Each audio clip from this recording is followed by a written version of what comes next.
আর olive oil এটা বাদ দাও, ভালো জিনিস দেহ জীবনে। টুনুদা খুব খুশি, আমিও খুব খুশি। এই যে টুনুদা রিভিউ দিচ্ছে, ভাই কিরকম লাগতেছে? একদম বাম্পার বাম্পার লাগতেছে। সবাই আসতে কইতাছে টুনুদা। এই হচ্ছে আমাদের শহর। ওই যে পিছনে দেখতে পাচ্ছ টাওয়ারটা হচ্ছে টিভি টাওয়ার, এখান থেকে স্পষ্ট দেখা যাচ্ছে।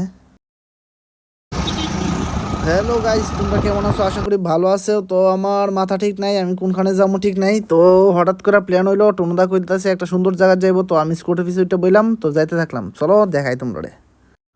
তো বাইরে জানি আমার কোন জায়গাত লই আইছে, চলো দেখি কোন জায়গাত লইয়া যায়। তো আমিও বইলাম যাইতাছি, দেখি।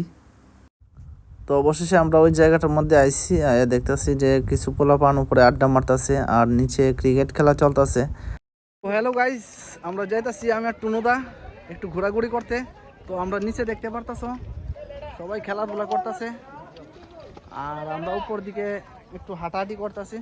খুব বোরিং ফিল হইতো না, একদম খোলা মাঠ, খোলা আকাশ, সবকিছু একদম খোলা। টুনুদা যাইতাছে ভিউ দেখাইতে, সেই লেভেলের ভিউ দেখাইতেছে টুনুদা। এই দেখো ভিউ।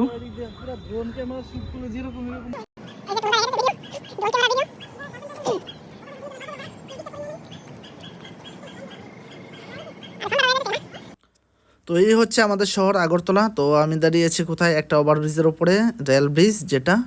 আর নিচে হচ্ছে আমাদের শহর, তোমরা দেখতেই পাচ্ছ। এই যে উপরে আমি দাঁড়িয়ে, আর নিচে গাড়ি যাচ্ছে। তো এটা একটা মানে ইউনিক ভিউ আমাদের এখান থেকে। তো এই ভিউটা দেখার জন্যই আমি এসেছিলাম এখানে। তো তোমাদের কীরকম লাগছে আমাদেরকে জানাবে।